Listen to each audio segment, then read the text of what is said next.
Hello, Sharif here, and welcome to another edition of this time the beginning of our future. As I told you before, we're looking at our future in two different directions. One on Tuesdays, we're going to be looking at the dysfunctional future we are living and heading into if we don't change.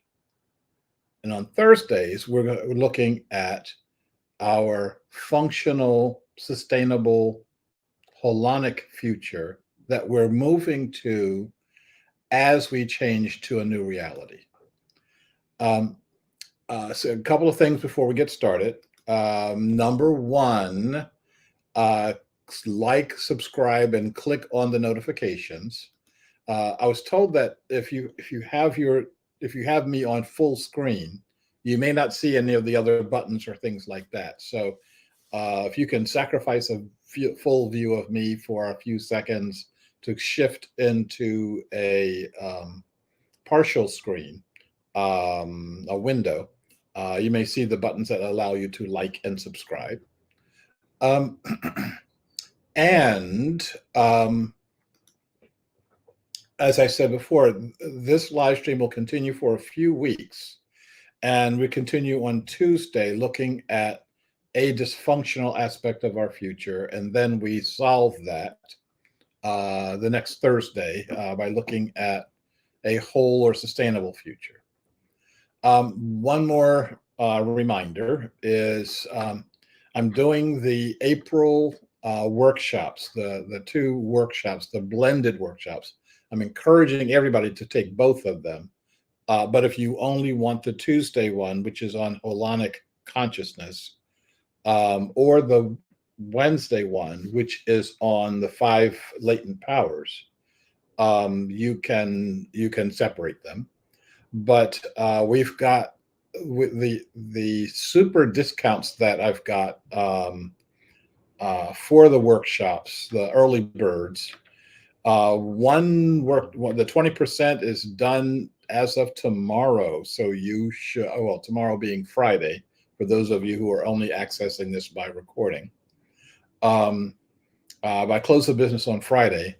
And all of the discounts are done by close of business on Sunday. So start clicking and you can access those. If I remember to do so, I'll put the links for the workshops down in the discussion part of this of these recordings. After this recording, after this live stream, at the bottom of the hour, I'm going to talk a bit about what were my intentions for the 21st of March. Many of you remember that I said something would be happening in the 21st of March. And it looks like that whatever that something is isn't happening. And so I will talk more about that in a half an hour. So that brings us to our our usual spot, which is our 5-minute meditation. And I'm getting our candle slide up so that you don't have to stare at me with my eyes closed. I am getting my timer ready so that we can do 5 minutes. And I'm inviting all of you to participate. I'm inviting you to participate whether you are accessing this live right now or whether you are doing this by recording. And by participate, I am encouraging you to close your eyes if you feel comfortable. And I want us to take a few breaths together. And the last couple of breaths, I want you to breathe audibly so that when you're breathing out, you can hear ah, or that's good for you to, it's good for you, period.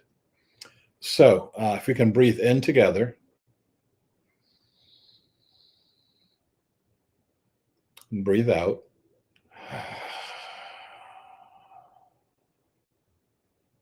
And breathe in.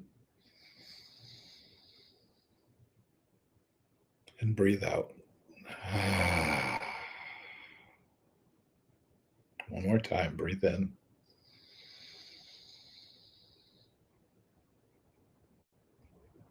And breathe out.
Okay.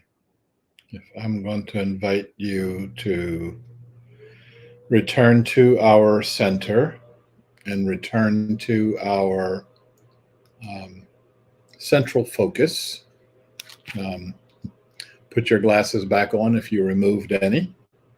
And let's get started. In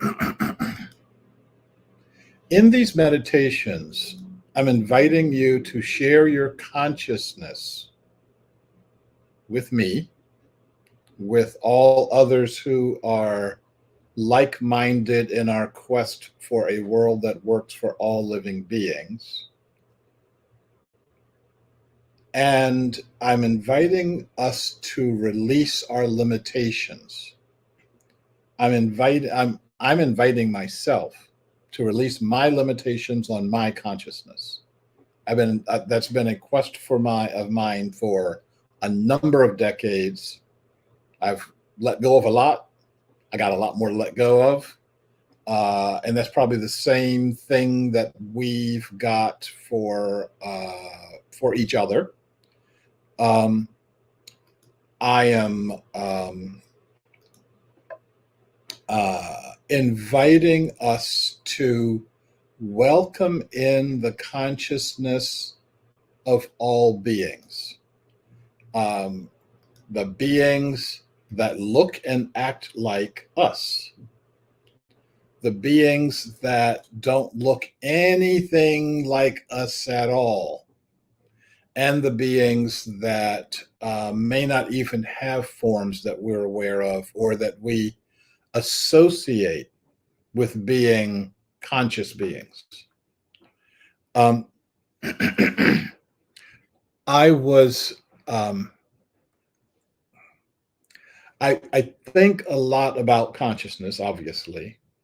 Um, and I think about how our world would look different if if enough of us had released our limitations early enough.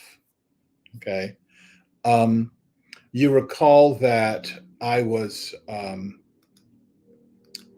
uh, I talked last time about this person here, um, Hedy Lamarr, and I mentioned that along with being a Hollywood star, along with being in many Hollywood movies, she was also an inventor. She was a scientist.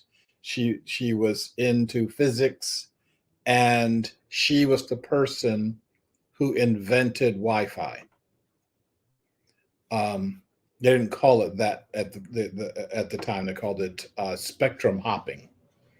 But it's basically the system that Wi-Fi works on right now. Your device doesn't have just one spectrum.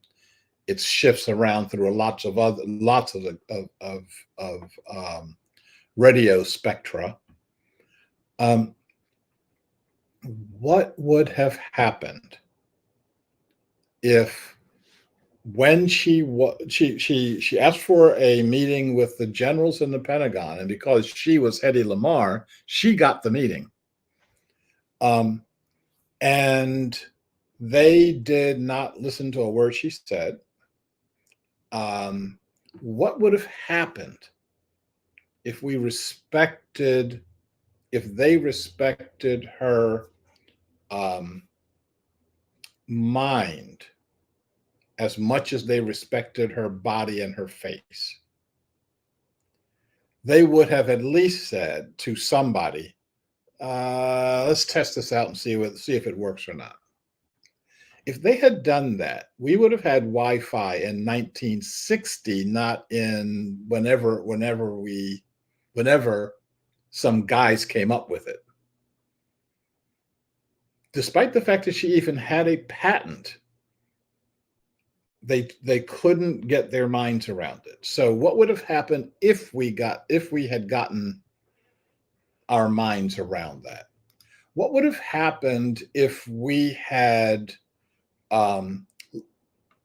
recognized this woman, Lise Meitner, as the person who split the atom, as opposed to her colleague, basically her lab assistant, who got the Nobel Prize because he took her work and called it his. Think about what would have happened if she had gotten her Nobel Prize instead of him getting her Nobel Prize. Think of the number of women that would have gone into physics and then, well, universities in general, and not as lab assistants, but as full professors. Think about how we would have seen ourselves, seen our human family, if the people who did the work got the credit. What a concept.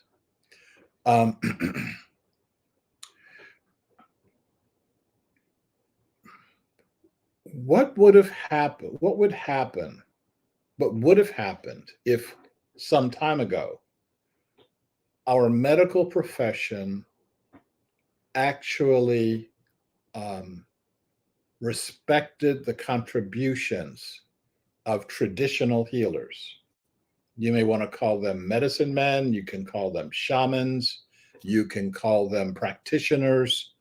Um, but right now, there are many medical professions in many countries that see medicine as having two stages, two co-equal branches.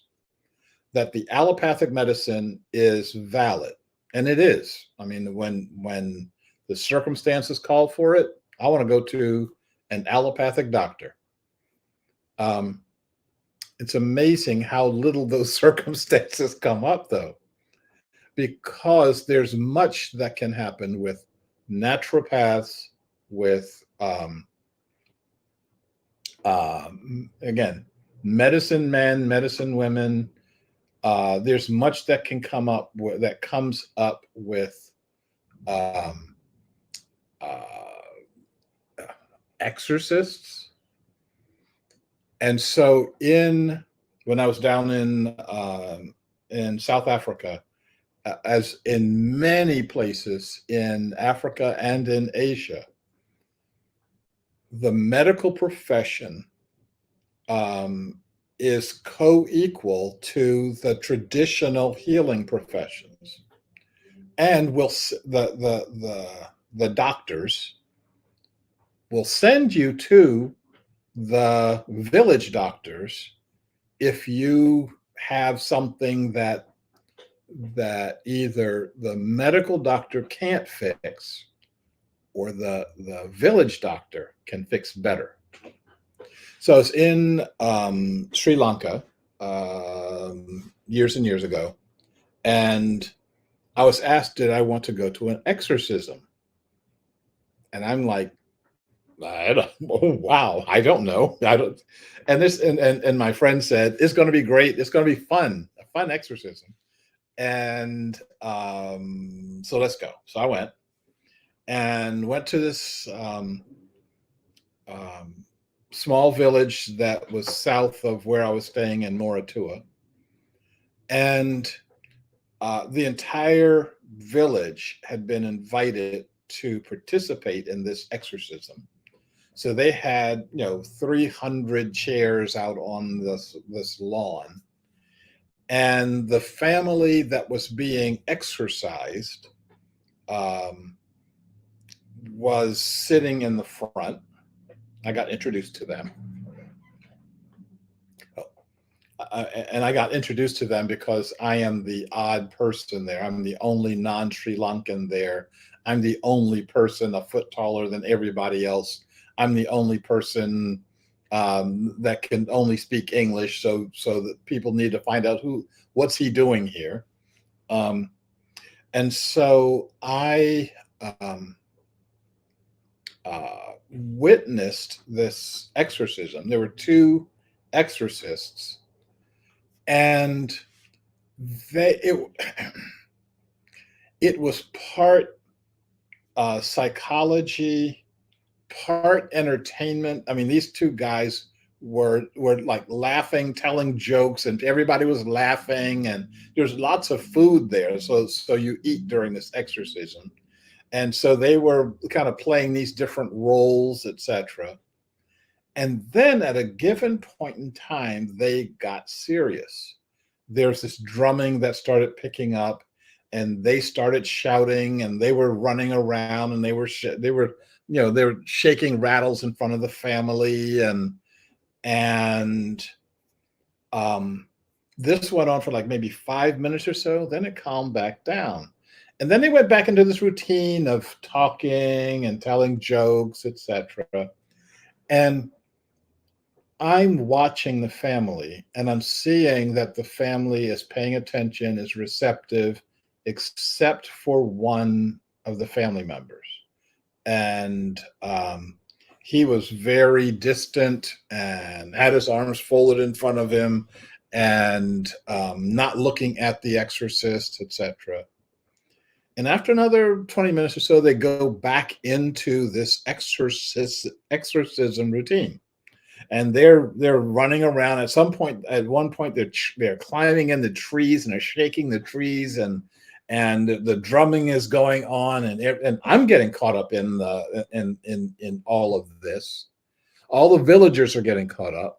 Some of the family members are actually going into possession, except for the one guy. And again, I'm not moving.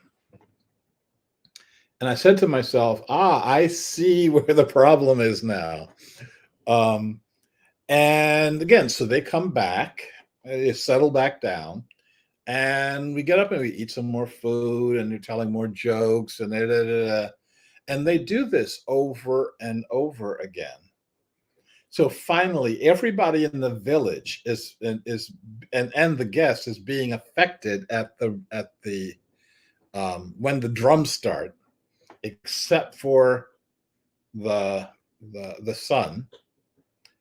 And about 4 or 5 o'clock in the morning, I'm tired, so I'm gonna go sleep in our vehicle. And my friends told me that it was sometime around 6 o'clock in the morning that this errant son's energy broke, and he started getting the exorcist's energy.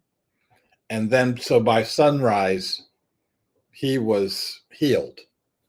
And I thought it was really entertaining. I really liked it.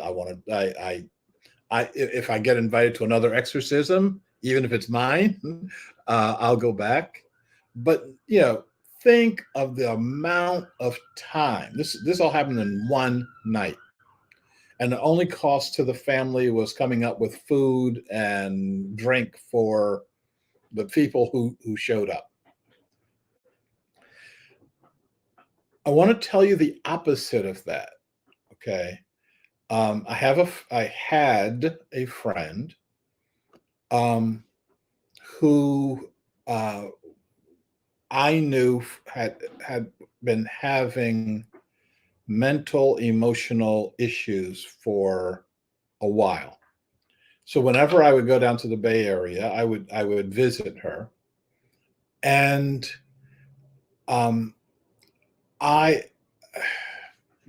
there's not a lot I can do in a quick visit. Hi, how are you doing? I know you're not doing well. I wish you were doing better. Bye. And I was told, and she was talking about how depressed she was and how unhappy she was. And I said, and she said, I wish I could cry. I said, you can cry. Come over here. I said, I was joking. I said, I've got an absorbent sweater on today, so you can go ahead and cry all you want to. And she said, no, I'm on these antidepressants, and they block my tear ducts so that I cannot cry. It will not allow me to cry. And I thought at first that she was joking.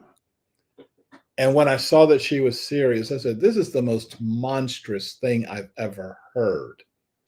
Blocking someone's ability to shed tears.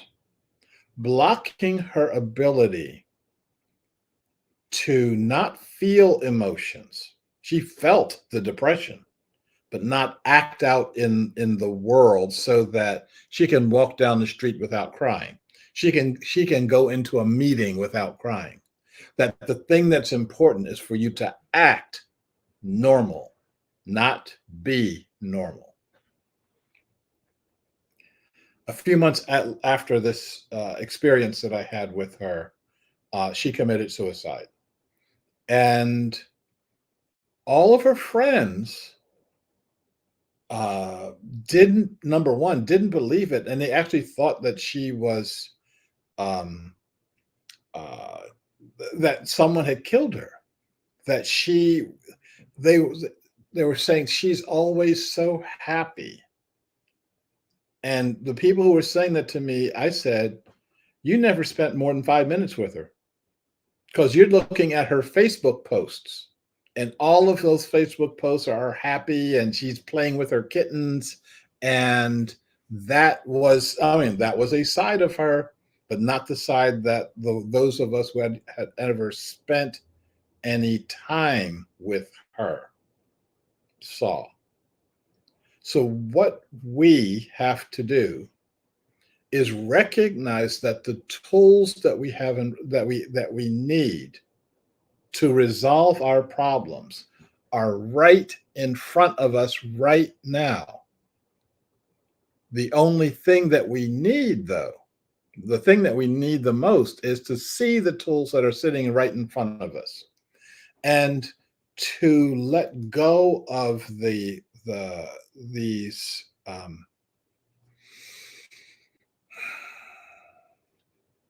these notions that if it doesn't come from a person who has a degree from a Western college and a white lab coat and a stethoscope around their neck, that it's not medicine.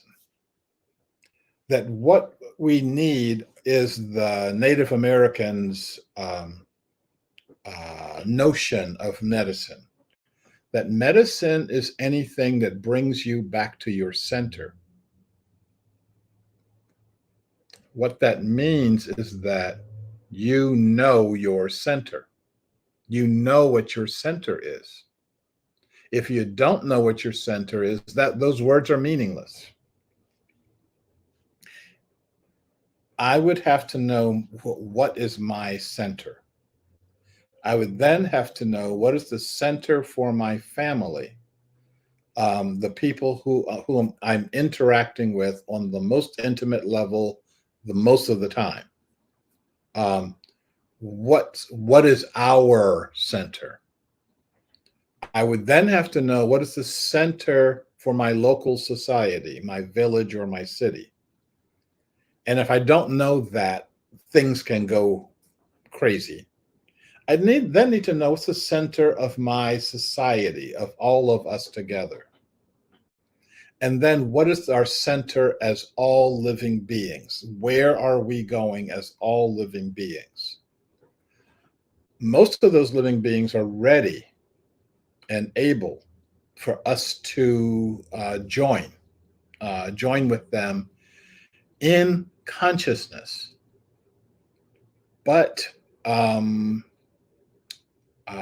we need to be able to come and understand.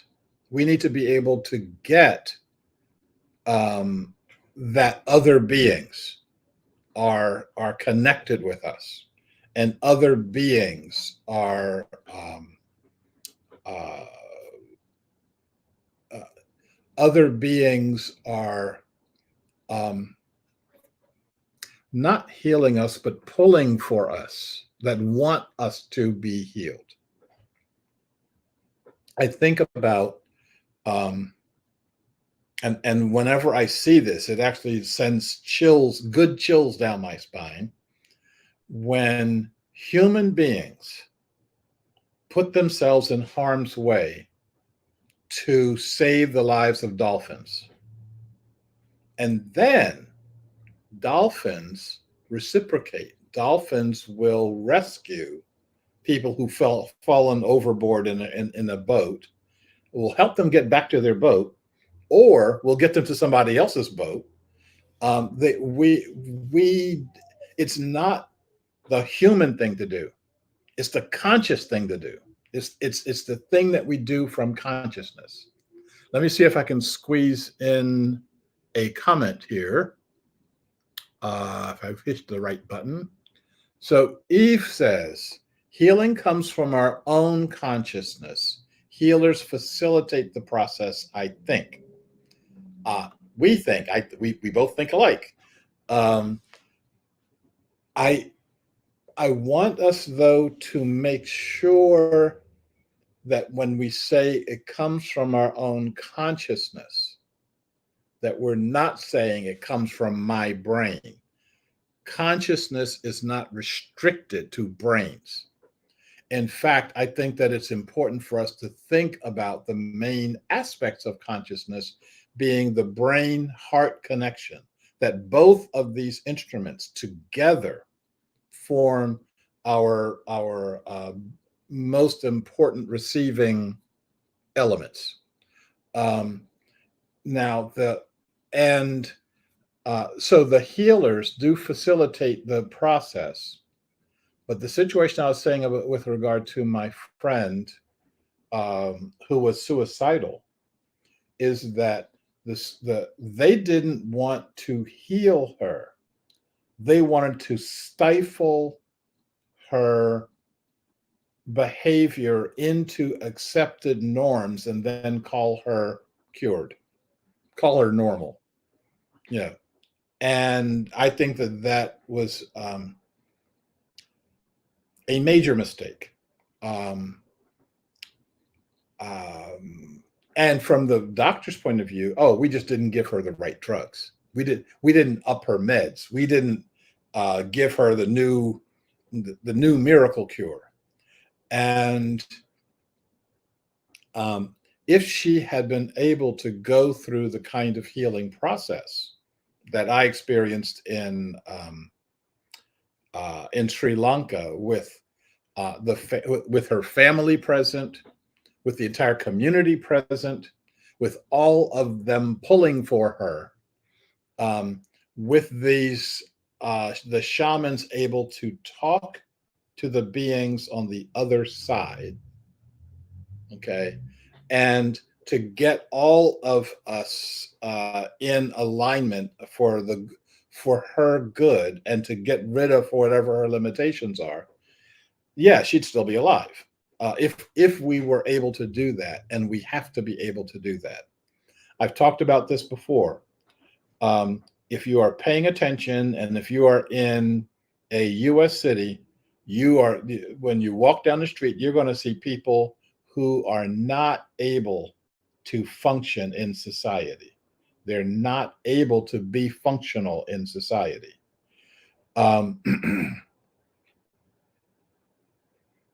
We have to have answers for that. The answer isn't, well, we'll set up a soup kitchen so a couple of times a day you can actually eat food, and the rest of the time you can act crazy. And if you actually act crazy and hurt somebody, then we'll put you in prison. We don't have any mental hospitals anymore, so you'll just go to prison. At some point in time, we're going to have to realize that no, that's not working. So we have to come up with something else. I have been working on what that something else is. For those of you, and I should be able to pull up a slide right now, but I don't have it already. And I was reading my books, and so I don't have I can't hold up my copies of them. I've been reading, rereading the speculative fiction books, the Chronicles of the Upheavals, and its sister book, the Chronicles of the Awakening. And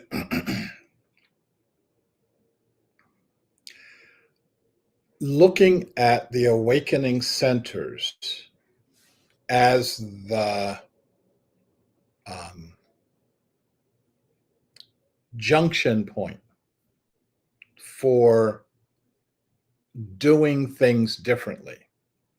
So if my friend was living in or near an awakening center, there are lots and lots of healing modalities we could have tried with her, and not try to shut off her tear ducts, not try to depress her thoughts, not try to stifle her depression, but maybe give it some avenues that were more healing for her. And this might be a good segue, but I'm not going to segue. Okay, hang on for a second. I am going to technically end the part of this that is that I'm calling the beginning of the future, and then I'm going to talk for 5 or 10 minutes about what I had hoped would happen in on the 21st of March. And so I'm going to end with. Hang on for a second. Um,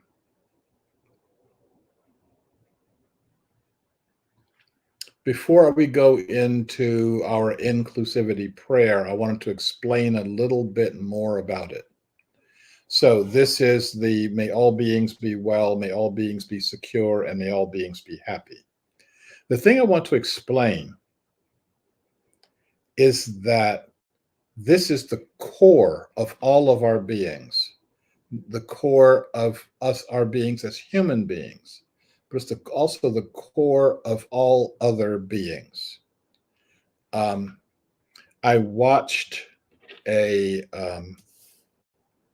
one of these YouTube shorts that was just so cute. If I could play it now, I'm not going to try to find it. Okay, but this was this little boy, and I'm assuming he's like maybe 2 or 3 years old, and he's got this tractor trailer operation that actually works. And it's like a farm tractor, and behind it, he's got these little wagons, maybe 10 of them. And in each wagon was an animal that was sitting there. And in some of them, there were bunny rabbits, and some of them, there were cats, and some of them were chickens. And he goes down the line with each one of these beings and kisses each one of them on the head. Okay, so and I don't know why they all sat there. I guess that they've done this before. They were like, "Hey, it's time for me to get kissed." So he kisses the rabbits, and he kisses the cats, and he kisses the uh, the chickens, and then he gets behind the wheel of his little tiny plastic tractor, starts it up, and he starts going down this gravel path.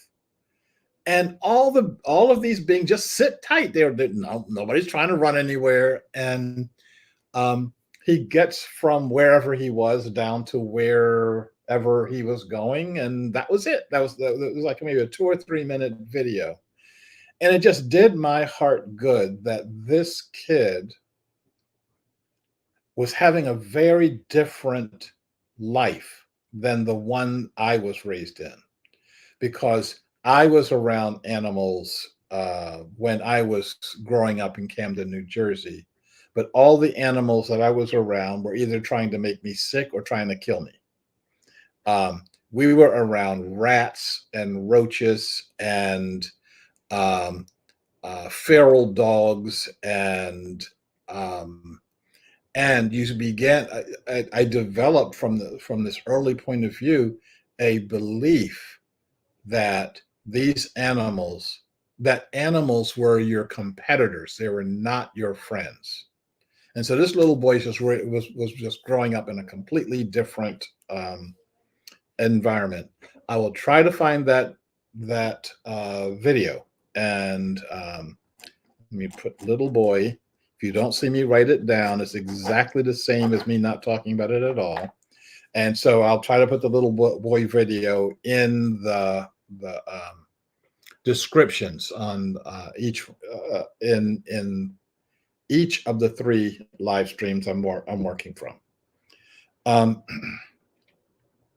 but I was thinking about this because all of those beings, from the little boy to all the beings that were in his train, all of them want to be well. It is something that is common to life. All of them want to be secure, and all of them want to be happy. Now, How a rabbit is happy is very different from how I'm happy sometimes. How the chickens are happy, um, how the geese that were walking alongside the tractor are happy. Each of us are happy in our own way, but each of us can help feed the happiness of others. When you think about what you, um, how people spend their time, how people spend their time in this pursuit of more money. However much money they've got is not enough. I've got to get more. I've got to get more.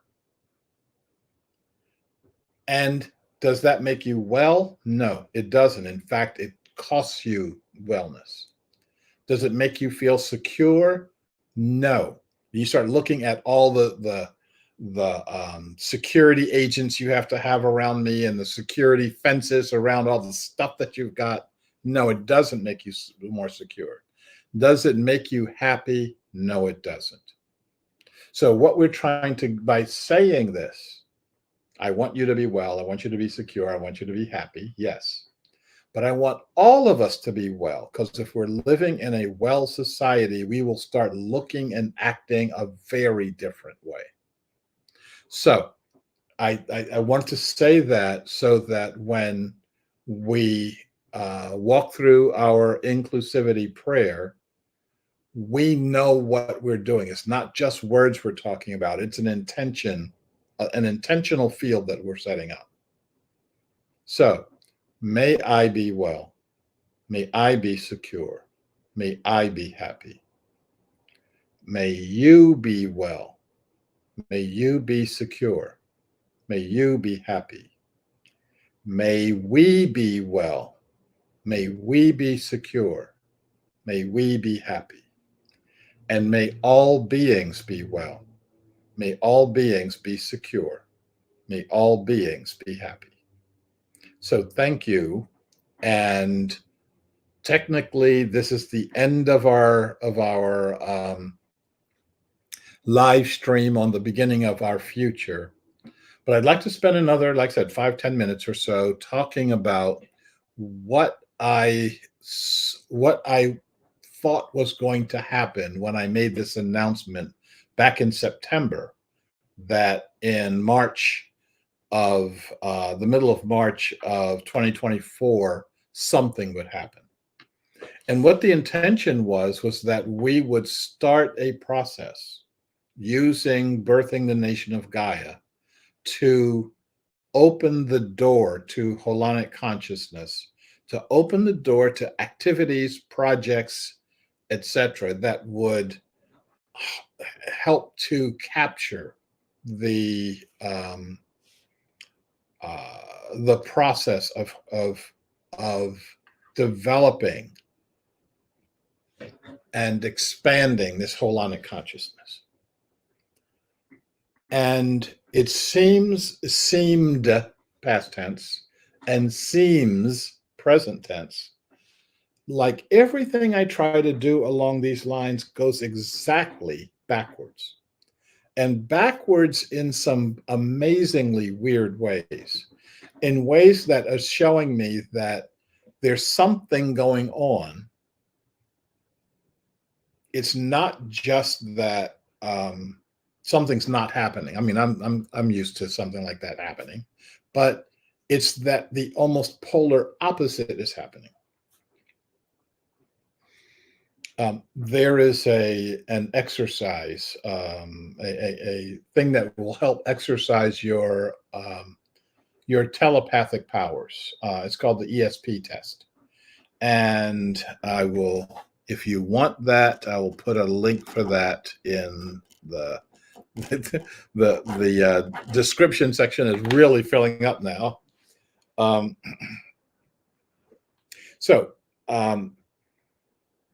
The way the test is set up, and I'm not going to spend a lot of time on it. You have 24 trials to guess which color is coming up next. If you guess the color, you get a pleasant ding and a picture. If you don't guess the color, you get a less pleasant ding and no picture. The norm, what is considered the standard, is somewhere between 4 and 6 right out of 24. That's the standard deviation. So if you get 4 right or 5 right or 6 right, it's like big deal. You could get that many by accident. If you get 8 or 9 right, then you're really on a roll. If you get 10 or 11 right, you have this thing that pops up on the screen says real ESP ability here. The first time I took the test, I got 17 out of 24 right, which is phenomenal. That says you should be in Las Vegas. The second time I did it, I got 2 right, which is significantly below the average. So both of these things are telling me there's something at play, there's something working, but I'm not able to push the button the right way.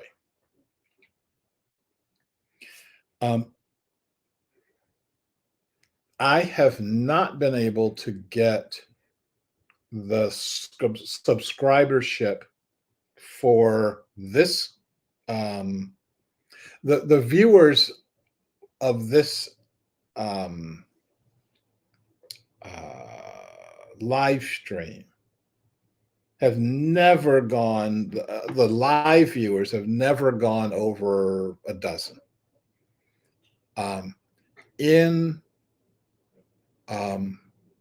YouTube internet life, that's almost impossible.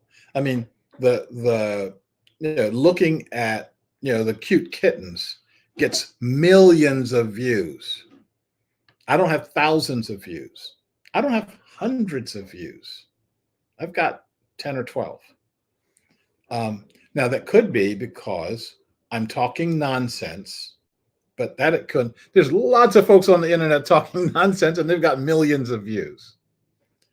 So there's something going on, and that something has been going on for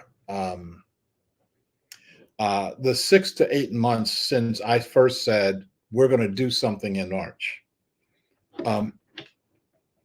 Since I started this live stream, this version of the live stream, we had 497 subscribers. And I've been saying every day, every time we do this, I want you to register as a subscriber. I'm now down to 489. I've gone down since I started asking for it. So there's something happening here. I have a much more philosophical view about what something that's been happening. I've been, and I'll be frank with you, I was actually fairly depressed about not having, not being able to move forward on this for a while. I mean, November and December and January were really hard for me because I was working really, really hard to try to create this impetus for opening of awakening centers, opening of activities that people would be able to participate in, etc. And it did not happen. So the only thing that's changed now is that I'm not depressed about it. I'm realizing that there is something magical about this moment. It's been, I don't know how to make the change. I know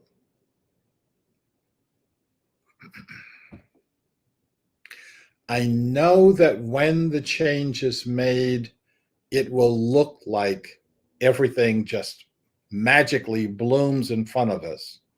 But everything I've been doing, the books I've been writing, the workshops I've been doing, the videos I've been doing, all points in the same direction. And the direction it's pointing in is this massive change. Not this. This is not.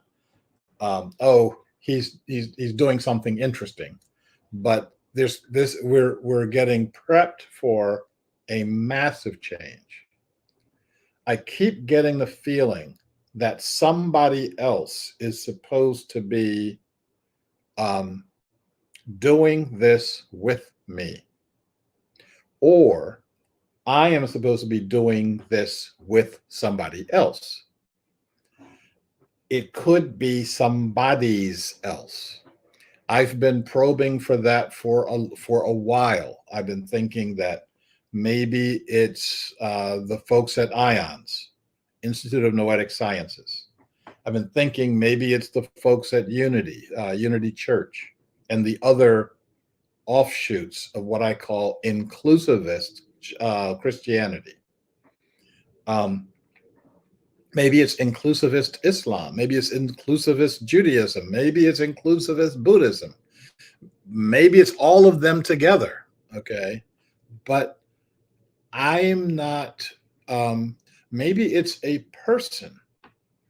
For those of you who have been with me for a while, you remember me talking about the book, and I don't have a copy of it because I didn't plan this part of what I'm saying. The book, A Story Waiting to Pierce You. And in the book, he talks about, this is, what's his name? First name is Peter Kingsley, I think it is. Peter Kingsley. But he talks about the people who bring changes to the world are always in a dyad. There are always two of them. And when you start looking, you start finding. So that one of them is generally obvious. And then the other one is much more subtle. So you think about Rumi and Shamsi Tabriz. You think about Jesus and either John the Baptist or Mary Magdalene, and maybe at various times, both of them, maybe John the Baptist before he lost his head.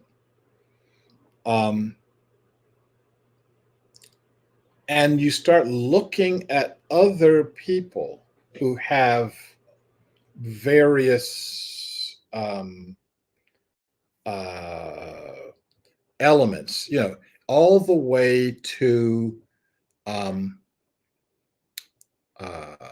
Martin Luther King and any one of his four lieutenants.